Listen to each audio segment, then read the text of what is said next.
Good evening, everybody. This is Russell representing GNR. This evening, I have my brothers with the company.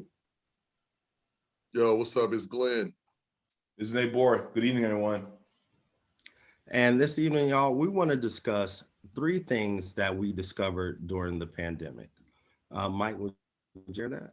Yep, Thank you. got you, bro. So, during the pandemic, what new music or show did you discover? Well, for me, during the pandemic, one thing I discovered is a show, Dracula, that's on Netflix.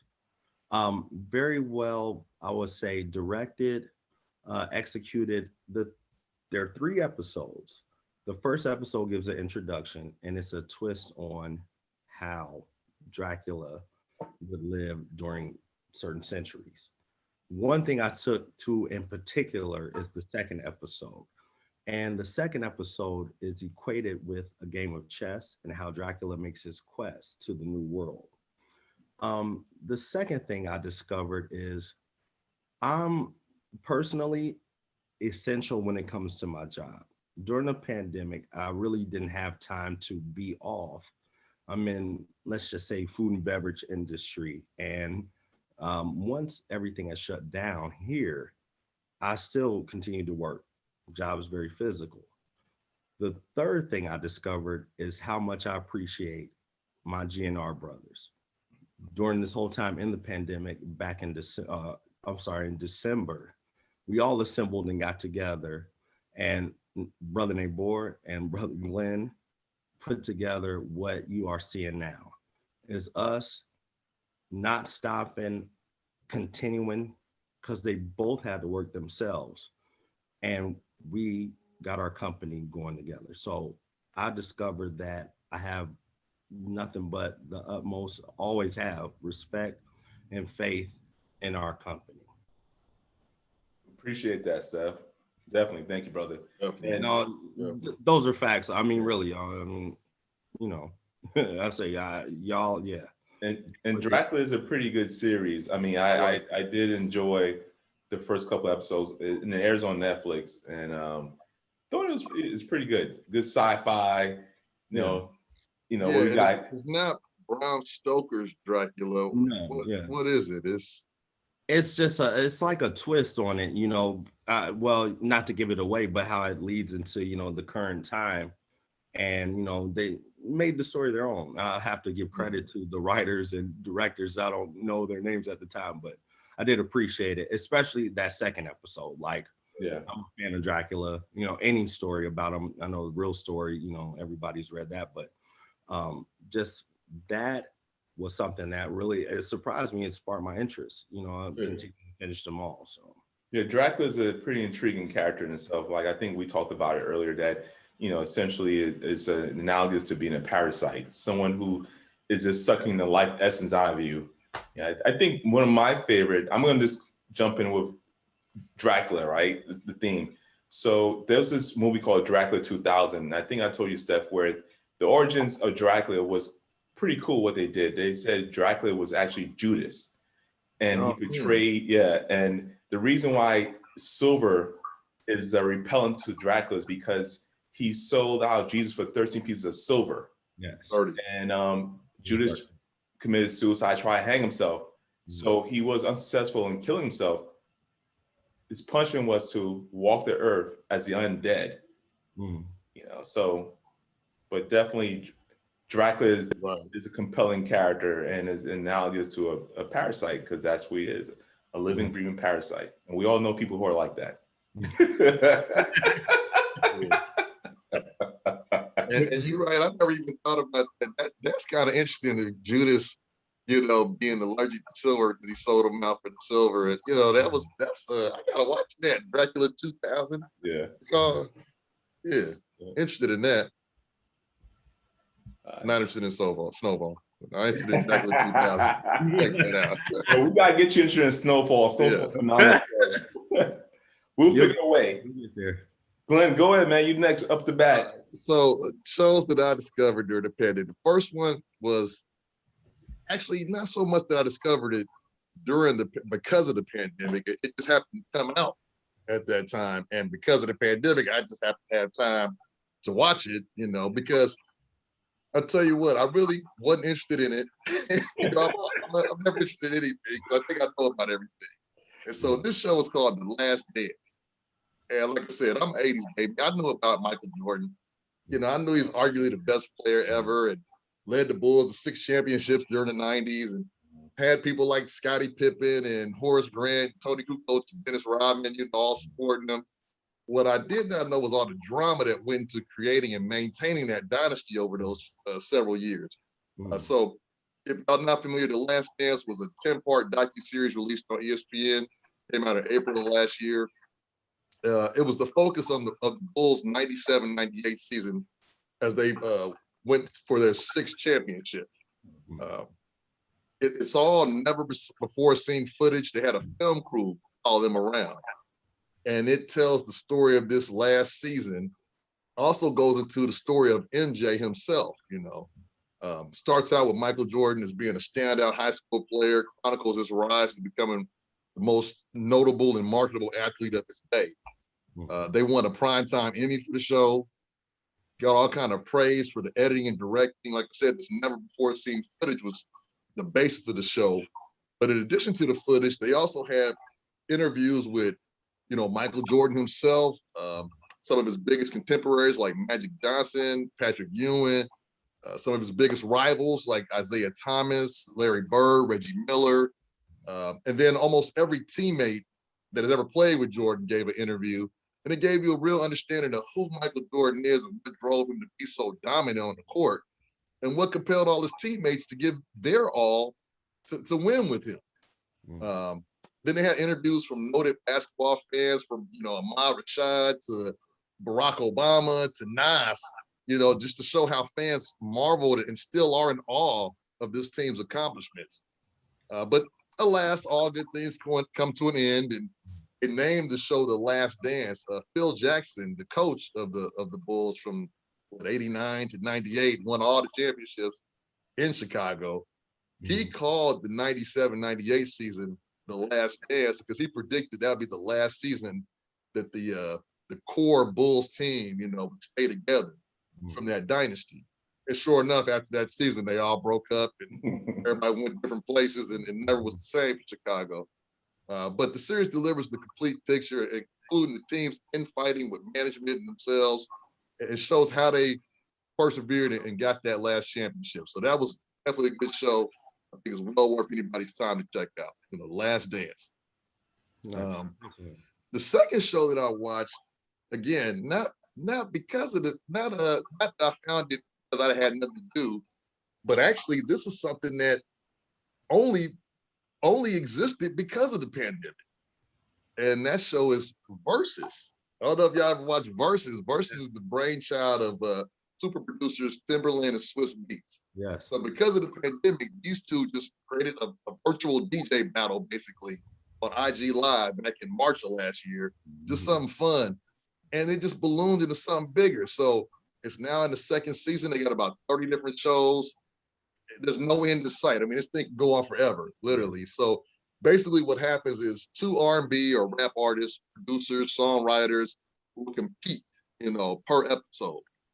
But there's no designated winner. So really, it's basically like a 3-hour free concert of your favorite artist, producer, or songwriter.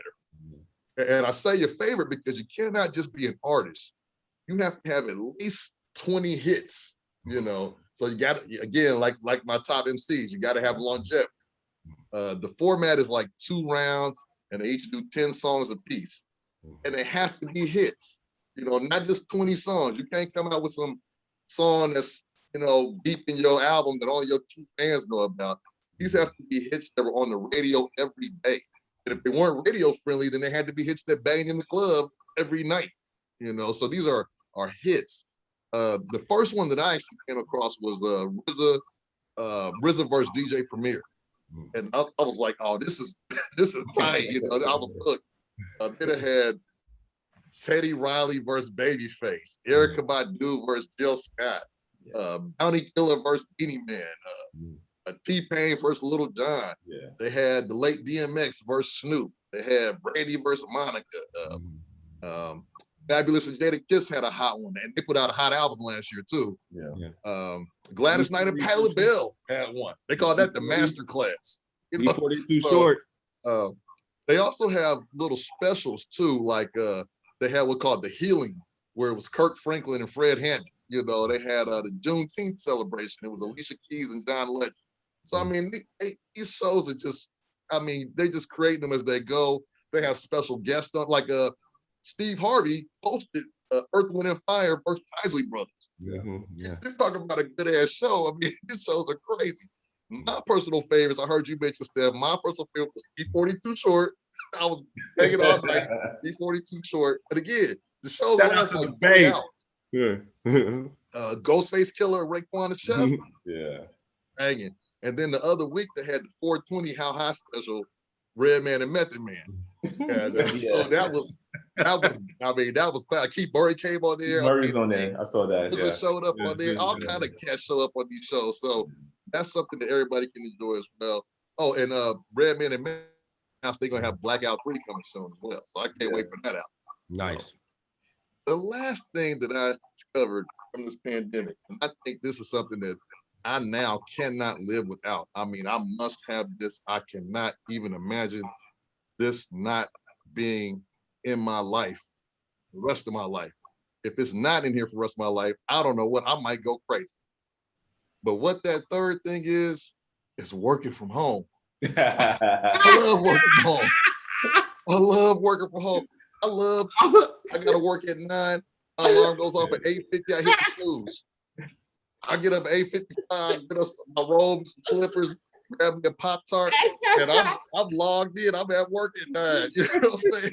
Ain't nobody see me chilling. So maybe on my first break, I'll go back there and brush my teeth. You know what I'm saying? And on my lunch, I might take a shower and get dressed. If I decide to, I'm at home. You know what I'm saying? I'm working from home. It's the best feeling ever. I cannot even imagine going back into an office again. I'm gonna be so upset when I go in there and have to look at these people and say, "This ain't my house." Versus The Last Dance and Working from Home is my pandemic trio there. My bad. I'm sorry. I like those. I like the picks, man. Yeah. You know, The Last Dance, my mother and I watched it last Christmas. She came down to Tampa to visit me, and we went on Netflix and watched it. And we were intrigued by Jordan, you know, his determination, his level of passion. And you're right, there was a lot of infighting, you know, a lot of turmoil. But at the end of the day, they all got it together for the one common goal. And that was impressive. You know, that was actually impressive. The real problem, so, you know, teammates gonna fight. I mean, shit. Right. We fight, you know what I'm saying? That ain't the issue. But where the real problem was that, you know, the general manager, Jerry Krause, I didn't realize how much negativity he brought to the situation. They probably could be still winning championships if it wasn't for him and the way he, you know, got in there and undermined everything and just broke it all down. You know, they could still be winning probably. You know, well, they could not because they all 50, but you know what I'm saying? But I'm just saying, theoretically, they could have won another one probably had the mojo not been broken. Krause, you know. He felt like he wasn't getting his respect. Like he was out there playing. You wasn't doing he did not. I give him credit. You know, he was the general manager. He assembled this cast of characters together. You know, but then it's on them to do something. It's on Phil Jackson to give them the plays. You really need to take a step back and, you know, you don't need to worry about being a glory hound. But little stuff like that you never know about behind the scenes is the reason why they had these documentaries in there. But I'm gonna tell you what, Versus is Versus was serious. Versus, other than working from home. Versus is the best thing about the pandemic. It is. That statement. I wish I was working from home, but I already mentioned.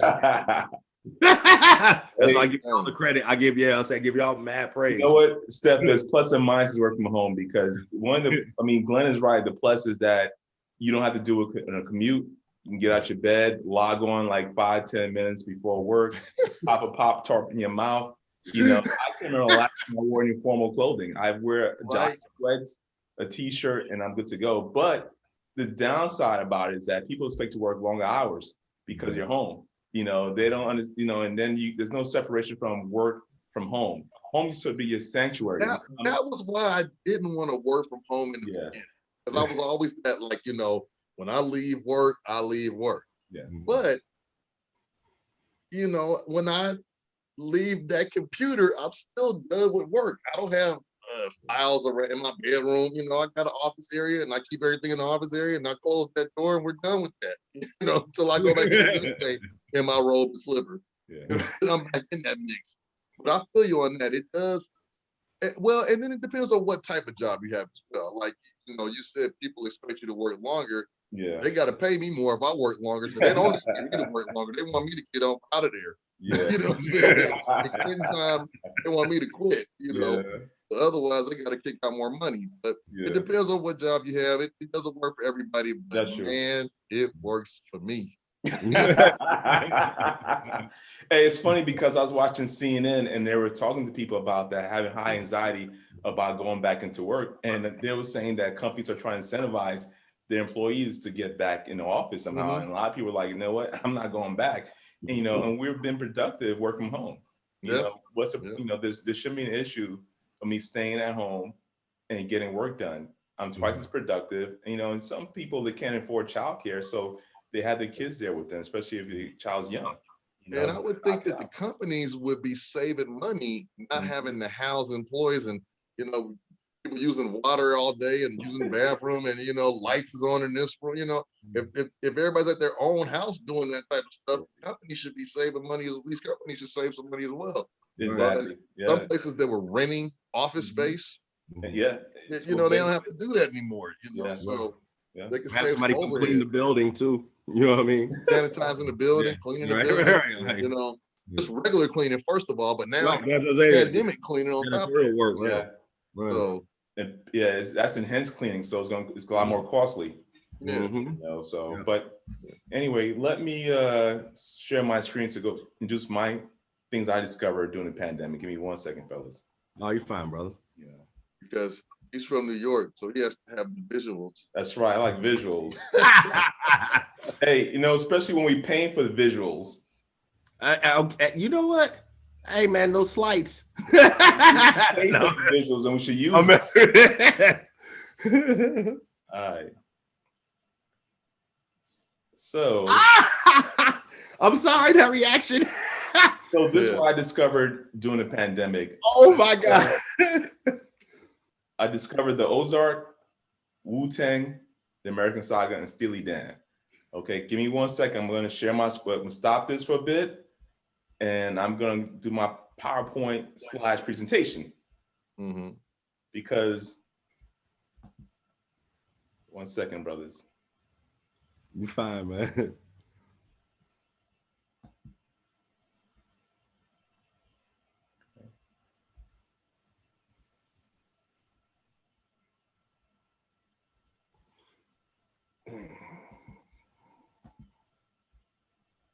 Okay.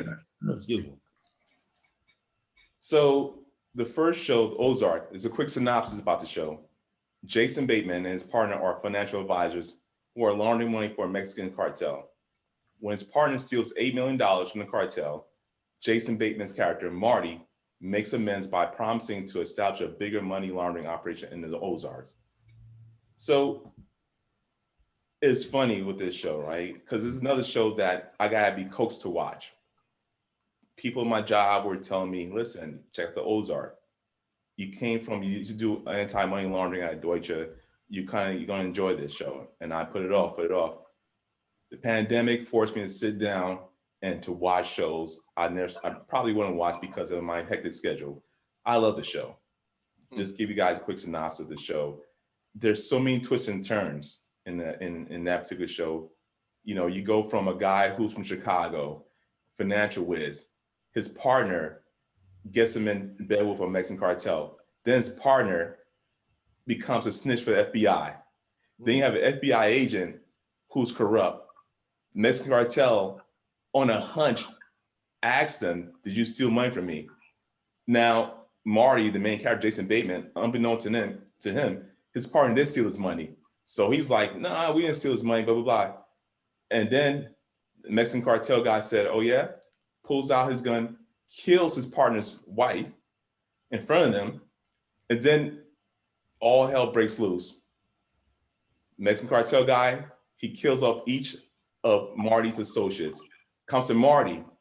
Now, Marty, he's thinking on his feet, like, how can I sell myself to this guy, tell him that I want to continue to work with him and I can make him whole again? So before the Mexican cartel guy came that day, his partner was talking about the Ozarks in Missouri. The Ozark is this big resort town, almost like how I was back in Newport, Rhode Island, you know, all the wealthy people. Think about the Great Gatsby. Okay. Everyone converged on this place in Rhode Island, Newport, Rhode Island, to have great fun. Ozarks, the same thing, where you have people of every socioeconomic level converging on one area, fishing, enjoying the water, the beaches, and so forth.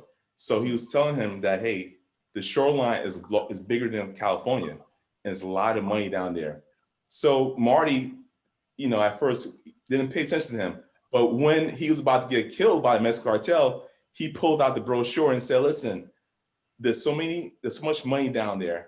I can wash your money, and I can make sure that you get in 5 years, $500 million of your money washed. So the guy said, you can wash $500 million of my money within 5 years? He said, yes. He said, okay, and give me 48 hours to sell your house and move down there in Ozarks. He did it. So I'm not gonna spoil for everybody, but when he gets down there, he finds out there's some other local criminals he got to deal with too, besides the Mexican cartel. And it's a lot of twists and turns. It's one of the best shows I've seen on TV. It rivals Breaking Bad in my view. Mm-hmm. Loved it. So the second show, I'm going back to my share screen again. Up, drum roll. I'll tell you what, too, I haven't watched the Ozarks, but I thought Ozarks was about some old Appalachian, Hatfield and McCoy living out in the mountains somewhere with moonshine or something. Yeah, I just had a completely different ideal of Ozarks, you know. It didn't appeal. The name itself doesn't appeal to no one. That's what it is. It's like Ozark, you know. But then when you sit down and you watch it, it's like, oh, this is something like Breaking Bad, great crime drama, you know. And it's intelligent, well written. And Jason Bateman is a child actor. We all growing up in the 80s, we all know Jason Bateman. His sister, I forgot his sister's name, but she was in Justine, yeah. She was in that movie. No, she was on that show Family Ties, right? Family Ties, yeah. With Michael J. Fox. Yes. Okay.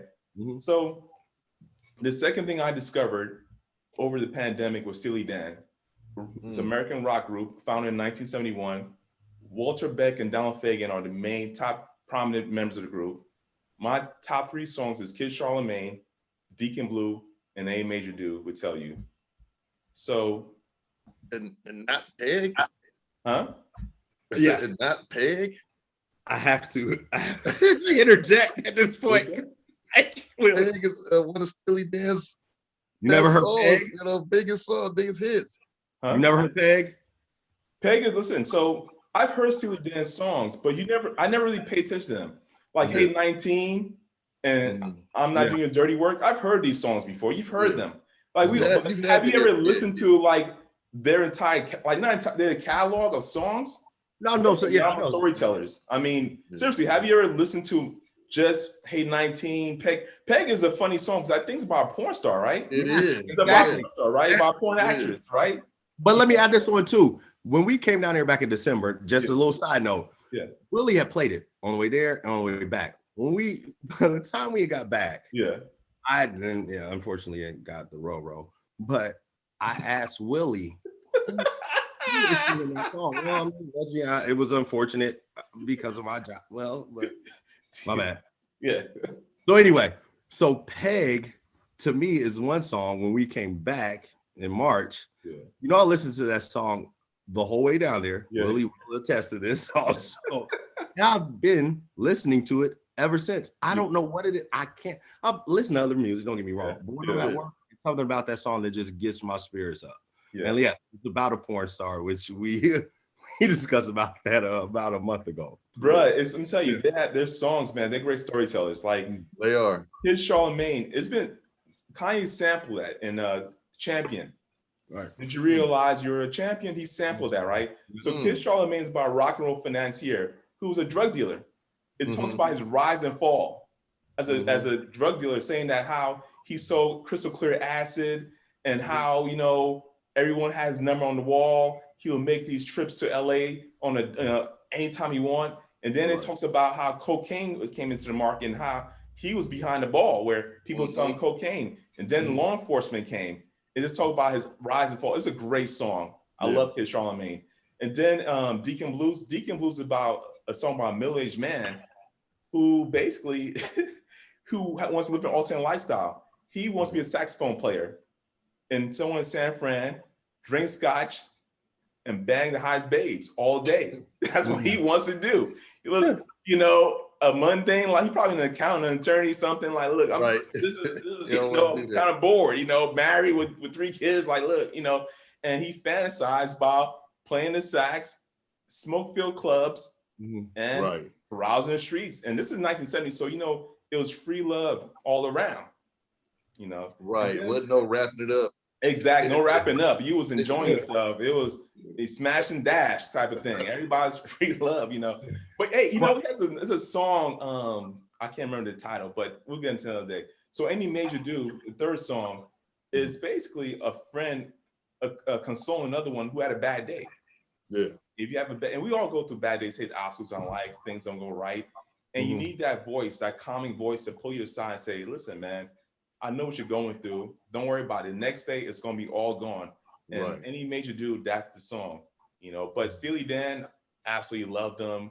Listen to the catalog, and like you said, there's songs we've heard before, like "Hey 19." "Hey 19" is about a 19-year-old groupie that he's basically, and the whole song's about him telling her, "We're too old. There's some differences in culture. Like, do Yeah. you know who Aretha Franklin is? Do you know Right. so and so?" And he's basically saying he's I abstaining can't from mess her. with you. But at the end of the day, we all know he didn't abstain from her. Okay, we know he probably got with her, but he's telling her, "You're too young." But we're like, yeah, okay. Back in the 70s, we know what you guys are doing now. Okay, Right. but Right. it's a great song, great you know, great storytellers. So my third thing is drum roll again. Share my screen. Brrr. The Woo. Yeah, dope. What did RZA say one day? He said he told kid, "You don't gotta go to school, just gotta listen to a Wu-Tang album." Remember he said that? He said, "Shorty, I told Shorty, you, Shorty, you you gotta gotta go to go, school, Shorty. just You gotta pop listen in to the Wu-Tang Wu-Tang, album. you good." And we knew right then and there. That's all you need to know. Just listen to some Wu, you're good to go. But hey, Glenn, I credit you for this, okay? Because you were telling me for a minute, "Yo, watch this show. Yes. Watch this show." And I was like, man, I don't want to hear that. But then when the pandemic struck, you got nowhere to go. You can't go to a bar. You can't lift the weight. What else to do? Let's see. I got all these streaming services I'm paying for. And that's another thing in life. You don't know what you're paying for, right? Because there's so much on the go. But the pandemic made you streamline your bills and say, okay, let me go down my bills and save this money. That's another thing about not going out. You save your money. But anyway, Wu-Tang, love the series. It basically chronicles the origin of the Wu-Tang Clan, how they formed, you know, the obstacles they face, some of the things they went through in the music industry, the personalities. And I think they're one of the best hip hop groups ever assembled. You know, you know, you got cats from Brooklyn, cats from Staten Island, Queens assembling each other to form the best hip hop group that ever was assembled. And like I said, every episode actually had me glued to the TV. I could not go, I couldn't get away from the TV. And I just text Glenn every day, like, dude, this is a great show. I'm so glad that you put me onto it. I don't know why I procrastinated, but it just showed me. And it's funny because I could kind of like rationalize or kind of empathize with what they're going through back home. You know, I didn't grow up in the projects, don't get me wrong. I wasn't a street guy, but being from New York City, living in Brooklyn and having an aunt that lived in Park Hills, you know, I had an aunt that lived in Park Hills and we used to go there and there was a shit show over there. But you could see what they were dealing with, the street elements, you know, and just that vibe of New York City and seeing it on TV was nostalgic. Even seeing some of the things they talked about in terms of police brutality, civil rights movement they talked about, and just the struggle. You know, Method Man, I had no idea that show chronicled his life and showed that he was a lacrosse player. Yeah. I had no idea. He played lacrosse. He was probably destined to be like another Jim Brown. Jim Brown was a phenomenal lacrosse player at Syracuse. Who knew what Meth might become if things fell in, if he came from a stable household, Mhm. you know, and he had the opportunities he could have been a great lacrosse player, Right. but that wasn't destiny. His destiny was to be a charismatic rapper that we all love, and probably one of the best metaphoric flows that we know of too. You know, Right. so those are the three things I discovered: the Wu, Steely Dan, and the Ozark. Word. That's Yeah. what's up. But like I said, Ozark, I'm gonna have to give that a second look, because that is completely different than what I thought that show was about. Completely different. Like I said, I thought it was some old moonshine. I don't know why I thought it was moonshine. You know, Ozarks. I'm like, oh, they in the mountains. They're like in Tennessee somewhere. You know what I'm saying? They You know. bought it, man. Heroin. They listen. There's still backward people there. You know, you see the backward elements there, but at the end of the day, you know, mafia. It's a different vibe. And the funny thing too, there's always an overcast. When you watch the show, the weather is always overcast, so it's always like a gloomy setting. Right. Hmm. Yeah. You know, I noticed that too. I was watching the other day. I said, you know, you never see the sun shining really. There's always this gloomy Yeah. background to it. Right. And I know the directors, the producers had that for a reason, you know, to maybe set the Right. tone of the Right. show. Very dark Mhm. show, you know. Like Charlie Brown with the cloud over his head, you know what I'm saying? Most times. But I want to add this song because we talked about Peg, and when you brought up that Steely Dan, I just knew Peg was going to be mentioned. I thought maybe I was like, oh, I listened to it that much. We were there back in March, but I was listening to it, let's say about a week after we got back here. Yeah. And one of my coworkers, he came out and was like, oh, hey, you know how they got their name? I'm like, no. He was like, yeah, it comes from a dildo. What? Yeah, and it's a book, it's a novel, and they call it a revolutionary steamed dildo called the Steely Dan. It comes out of a novel. Like, so yeah, them doing songs about a porn star, I'm not surprised. Right. Or they're like, but like you said, you know, just their time and, you know what I'm saying, the order of how they saw things, like you said, storytelling. Yeah. It comes through some music. Right. Yeah, they're amazing, bro. Okay, so there's a song I wasn't going to talk about, but I'm going to do it because I said maybe it's going to be a little too provocative, but I'm going to do it. Why not? So Babylon Sisters. Mm-hmm. So Babylon Sisters about this middle-aged man again, who's about to have a threesome. Okay. And he's going to a party and it's going to be cocaine. So he tells the girls in the car, slow down. There's no cotton candy. It's a reference to cocaine. Yeah. And then you can tell the age difference because they're playing loud music, right? And he said, put that jungle music down. So saying that it's too loud for him. Yeah. You know, and there's a little bit more to the song, but Babylon Sisters, it's about a guy headed to a house to have an orgy, have a threesome. Babylon Sisters. Okay. I gotta check more Steely Dan out. Steely Dan, yo, I'm telling you, when I listened to this stuff over the pandemic, I was like, oh, this is a pretty good song. You know, you just got, you know, if you think about it, a lot of songs and stuff, you know, is because you are a connoisseur, you know, with music and so forth. There's a lot of hidden meaning to it. You just gotta sit down and listen to lyrics. Just listen to lyrics. Just tune everything out and listen to it, lyrics. And we could have a show in the future about that, like songs with hidden meaning, things that you never, you know, the naked ear don't pick up. But then if you sit down and relax atmosphere, you can pick out what's going on in them. Nice. Absolutely. Yeah, we definitely. But yo, I think you know, tonight though came across some good new topics for people to pick up and get into. So if you like what we were talking about, you know, make sure you hit that notification or that like button. Make sure you subscribe to our channel. Check out the different topics we want to talk about, and we want to get feedback from everybody out there. You know, let us know what you want us to look into and analyze, so we can get some things that interest you guys out there. But you know, for GNR tonight, we're signing out, and we thank y'all for joining us. All right. Peace, everyone. Good night.